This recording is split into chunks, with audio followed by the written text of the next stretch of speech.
Guys good morning. বেরিয়ে পড়লাম আমরা। এখন বাজে ঘড়িতে 6:30, কারণ ট্রেন আমাদের রয়েছে সকাল 8:15-তে। তো এখন যদি না বেরোই তাহলে প্রচুর লেট হয়ে যাবে। সো এখন বেরিয়ে পড়েছি, আপাতত স্টেশন চত্বরে পৌঁছে যাই। গিয়ে ওইখান থেকে এখনও কিছু ব্রেকফাস্ট করিনি, আমরা জাস্ট ফ্রেশ হয়ে বেরিয়ে গেছি। সকালে ইচ্ছেও করছে না এত সকালে, এখন 6:45 কি 6:40 হবে। তো এখন বেরিয়ে যাই, চলো বেরিয়ে গিয়ে ওইখানে দেখা হচ্ছে।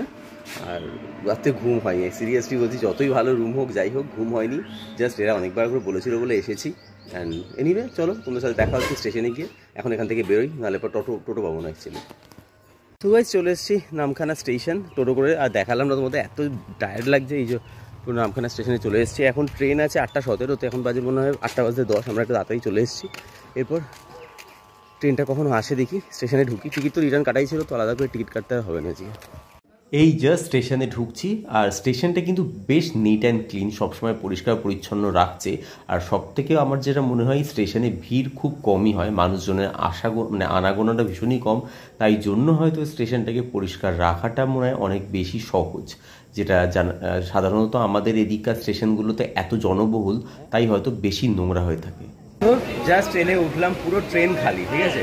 বাট এখন যে ট্রেনটা রুট দেখছো, আই থিঙ্ক লুকিকাদুপুর ঢোকার পর পুরো ট্রেন একদম প্যাকড আপ হয়ে যাবে। এখন তো পুরো খালি, তোমাদের দেখা তো ট্রেন একদম খালি, একটাও মানে এই 2-1 করে প্যাসেঞ্জার বসে আছে, সব ট্রেন খালি হয়ে গেছে।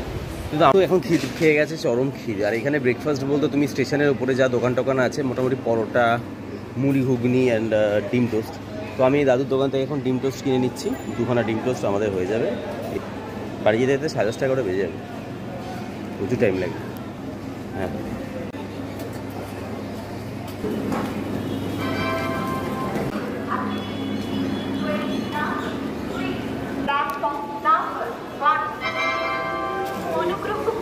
এইটা ভালো লাগে খেতে। খালি পেটে না খাস না, পরে খাবি। ভিড় দেখো শুধু, মারাত্মক ভিড়। আমরা তো পুরো জাম করে এসেছি।